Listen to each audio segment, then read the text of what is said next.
സ്വന്തം ജീവൻ പോലും പണയപ്പെടുത്തിക്കൊണ്ടാണ് വിശ്വനാഥൻ രക്ഷാപ്രവർത്തനം നടത്താൻ വേണ്ടി ഓടിയെത്തിയത്. മൂട്ടോളിയിലെ ഭൂമിക്കടിയിലെ വാട്ടർ ടാങ്കിനകത്ത് തൊഴിലാളികൾ കുടുങ്ങിയെന്ന വിവരം അറിഞ്ഞാണ് അവിടെ തന്നെ പാഴ്സൽ കമ്പനിയിൽ ഡ്രൈവറായി ജോലി ചെയ്യുന്ന വിശ്വനാഥൻ ആ സ്ഥലത്തേക്ക് ഓടിയെത്തുന്നത്. അങ്ങനെ സ്വന്തം ജീവൻ പോലും നോക്കാതെ അദ്ദേഹം ആ ടാങ്കിനകത്തേക്ക് ഇറങ്ങുകയായിരുന്നു. ഫയർഫോഴ്സ് എത്തിയാണ് വിശ്വനാഥൻ ഉൾപ്പെടെ പുറത്തേക്ക് എടുത്തത്. ആ ടാങ്കിൽ കുടുങ്ങിയ സിറാജ് എന്ന തൊഴിലാളി മരിക്കുകയും ചെയ്തിരുന്നു. ഇപ്പോൾ വിശ്വനാഥൻ കോഴിക്കോട് ഇക്ര ആശുപത്രിയിൽ വെന്റിലേറ്ററിൽ ചികിത്സയിൽ തുടരുകയാണ്. വലിയ സാമ്പത്തിക ശേഷിയുള്ള കുടുംബമല്ല, നിർധനമായ പാവപ്പെട്ട കുടുംബമാണ്. 3 ചെറിയ മക്കളാണ് അവർക്കുള്ളത്. ഇവർ വാടക വീട്ടിലാണ് താമസിക്കുന്നത്. വാടക വീട്ടിലാണ് താമസിക്കുന്നത്. അമ്പലത്തുളങ്ങര കുമാരസ്വാമി ചെലപ്പൻ റോഡിൽ ഒരു വാടക വീട്ടിലാണ് താമസിക്കുന്നത്.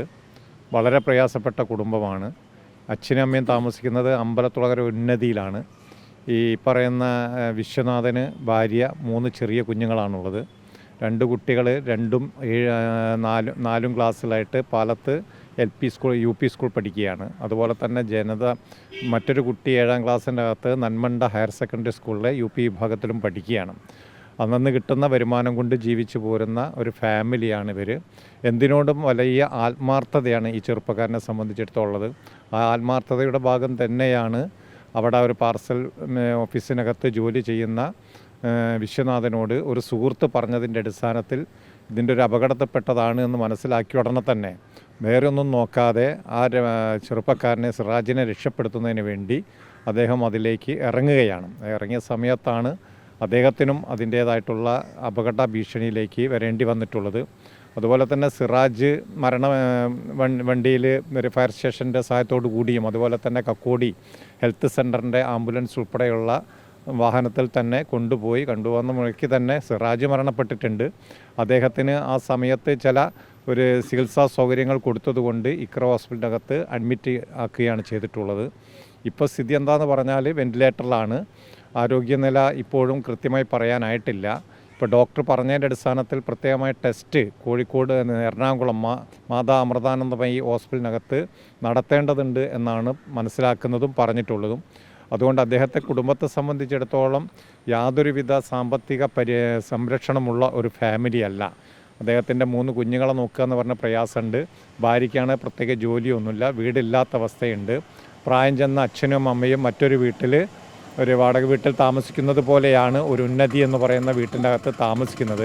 ആരെങ്കിലും സഹായിക്കാൻ വന്നിട്ടുണ്ടോ? ബിൽഡിങ്ങിൻ്റെ ഓണറോ അല്ലെങ്കിൽ കരാറിൻ്റെ എടുത്ത ആളുകൾ ആരെങ്കിലും അങ്ങനെ വരുവലും ചെയ്തിരുന്നു? ഇപ്പോൾ വന്നിട്ടുള്ളത് കരാറുകാരൻ്റെ ഭാഗമായിട്ട് അദ്ദേഹം എന്തും ചെയ്യാമെന്ന് പറഞ്ഞിട്ടുണ്ട്. അതിൻ്റെ വർക്ക് നടത്തുന്നത് കോൺട്രാക്ടർമാരായിട്ടുള്ള എൻജിനീയർ ഉൾപ്പെടെയുള്ള ആളുകൾ നമ്മൾ കൂടെയുണ്ട്. അവരിന്നലെ രാത്രിയും ഇന്ന് രാവിലെയും ഇപ്പോൾ എൻ്റെ അടുത്ത് തന്നെയുണ്ട്. അവരെ സഹായം കിട്ടുമെന്നാണ് നമ്മൾ പ്രതീക്ഷിക്കുന്നത്. എത്ര സഹായം കിട്ടിയാലും ഇക്ര പോലെയുള്ള ഒരു പ്രൈവറ്റ് ആശുപത്രിക്കകത്ത് ചികിത്സ നടത്തി അത് പൂർണ്ണമായി ആരോഗ്യത്തോടു കൂടി തിരിച്ചു വരണമെങ്കിൽ ലക്ഷക്കണക്കിന് ഉറുപ്പികയുടെ ബാധ്യതയാണ് ഈ ഫാമിലിക്ക് ഉണ്ടാവുക. ആ ഫാമിലിക്ക് താങ്ങാൻ പറ്റാത്ത സ്ഥിതിയാണ്. ഒരു ജീവൻ നിലനിൽക്കുന്നതിന് വേണ്ടിയിട്ടാണ് തൊട്ടടുത്തൊരു പ്രൈവറ്റ് ആശുപത്രിയിലെങ്കിലും എത്തിക്കുക എന്നതിൻ്റെ ഭാഗമായി ഇക്രയിൽ എത്തിയിട്ടുള്ളത്. ആധുനിക രീതിയിലുള്ള ഒരു ചികിത്സാ സൗകര്യം അദ്ദേഹത്തിന് കിട്ടേണ്ടതുണ്ട്. അങ്ങനെ കിട്ടിയാലൊക്കെ തന്നെയുള്ളൂ അദ്ദേഹത്തിൻ്റെ ജീവിതത്തിലേക്ക് ഒന്ന് മെച്ചപ്പെട്ട ഒരു ആരോഗ്യം കടന്നു വരുള്ളൂ. അതിനുവേണ്ടി വലിയ തുക നമ്മൾ സമാഹരിക്കേണ്ടതുണ്ട്. ഫാമിലിയൊക്കെ പറയുന്നത് എല്ലാവരും ഒരു പാവപ്പെട്ട ഫാമിലിയാണ്. അനിയനാണെങ്കിൽ വലിയ വരുമാനമൊന്നും ഇല്ലാത്ത ആളാണ്. അച്ഛനൊരു കൂലിത്തൊഴിലിന് പോയിട്ട് കുടുംബജീവിതത്തിന് വേണ്ടി അന്നന്ന് നിത്യവൃത്തിക്ക് വേണ്ടി ജീവിക്കപ്പെടുകയാണ്. ഈ ഒരു സാഹചര്യമൊക്കെ അവരെ സംബന്ധിച്ചിടത്തോളം ഉണ്ട്. ഗവൺമെൻറ് തലത്തിലോ മറ്റു തലത്തിലോ അല്ലെങ്കിൽ ഏതെങ്കിലും ചാരിറ്റി ട്രസ്റ്റിൻ്റെ സഹായത്തോടു കൂടിയൊക്കെ അവരുടെ പരിഗണന കിട്ടിയെങ്കിൽ മാത്രമാണ് ഈ പറയുന്ന വിശ്വനാഥൻ്റെ കുടുംബത്തിന് മുന്നോട്ട് പോകാൻ കഴിയുള്ളൂ. അയാളുടെ ആരോഗ്യം വീണ്ടെടുക്കുന്നതിന് വേണ്ടി എല്ലാ സഹായങ്ങളും നമ്മളോടൊക്കെ നൽകേണ്ടതുണ്ട് എന്നുകൂടി ചൂണ്ടിക്കാണിക്കുകയാണ്. അതോടൊപ്പം തന്നെ നമുക്കറിയാം സിറാജിൻ്റെ ഫാമിലിയും പരമദയനീയമായിട്ടുള്ള ഫാമിലിയാണ്. അദ്ദേഹവും ഇതുപോലെ തന്നെ വലിയ വിശാല മനസ്കനാണ്. ഈ പറയുന്ന സിറാജ് എന്ന് പറയുന്നത് അച്ഛനും അമ്മയും ഉമ്മയും വാപ്പിയും ഒക്കെ കഴിഞ്ഞ വർഷമാണ് മരണപ്പെട്ടിട്ടുള്ളത്. ഭാര്യയാണുള്ളത്. അവരുടെ സഹോദരിമാരുടെ ജീവിതത്തിന് വലിയ വഴികാട്ടിയായിട്ടാണ് പൊതുവെ സിറാജിൻ്റെ ഇന്നുവരെയുള്ള ജീവിതത്തിൻ്റെ വരുമാനമെന്ന് പറയുന്നത്. അദ്ദേഹം ഒരു നിർമ്മാണ തൊഴിലാളി നിർമ്മാണ തൊഴിലാളിയാണ്.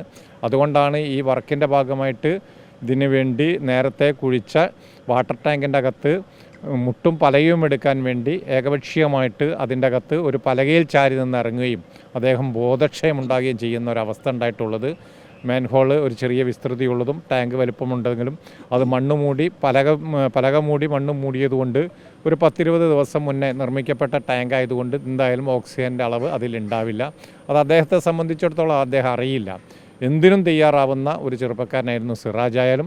അതിൻ്റെ അപ്പുറത്താണ് ഈ പറയുന്ന മഹാമനസ്കതയുടെ ഉടമയായ വിശ്വനാഥനും ഏകദേശം ആ രൂപത്തിൽ തന്നെയാണ്. അതുകൊണ്ട് അദ്ദേഹത്തിൻ്റെയൊക്കെ ജീവൻ നിലനിൽക്കുന്നതിന് വേണ്ടിയിട്ടുള്ള കഠിന പ്രയത്നം നമുക്കെല്ലാവർക്കും കൂടി ഏറ്റെടുക്കേണ്ടതുണ്ട്. എല്ലാവരുടെയും സഹായം ഉണ്ടാവേണ്ടതുണ്ട് എന്നാണ് ഈ അവസരത്തിൽ എനിക്ക് പറയാനുള്ളത്. ഏതായാലും കഴിഞ്ഞ 10 വർഷത്തിനിടയിൽ ഇത് കോഴിക്കോട് നടക്കുന്ന മൂന്നാമത്തെ സമാനമായ അപകടമാണ്. 10 വർഷം മുൻപ് നൗഷാദ് എന്ന് പറഞ്ഞ ഓട്ടോ ഡ്രൈവർ എല്ലാവരും ഓർമ്മിക്കുന്നുണ്ടോ? അതേ മനസ്സുള്ള, നൗഷാദിന് തുല്യമായ മനസ്സുള്ള വിശ്വനാഥനാണ് ഇപ്പോൾ അപകടത്തിൽ പറ്റി ഇക്ര ആശുപത്രിയിലെ വെന്റിലേറ്ററിൽ കഴിയുന്നത്. എല്ലാവരും കൈകോർത്താൽ മാത്രമേ അദ്ദേഹത്തെ സാധാരണ ജീവിതത്തിലേക്ക് തിരികെ കൊണ്ടുവരാൻ കഴിയുള്ളൂ. കോഴിക്കോട് നിന്ന് വീഡിയോ ജേർണലിസ്റ്റ് വിനീഷ് ടോളമണ്ണയ്ക്കൊപ്പം reporter Sinoj Thomas in reporter.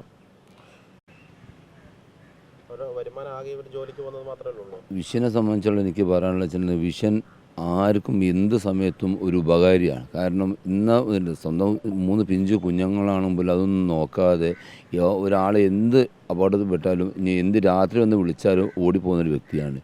ഇതിന് മാത്രമല്ല, ഇതിന് മുന്നേ പല കാര്യങ്ങൾക്കും ഒന്നും നോക്കാതെ അവൻ എന്ത് കാര്യം ചെയ്യുന്നൊരു വ്യക്തിയാണ്, ആര് വിളിച്ചാലും.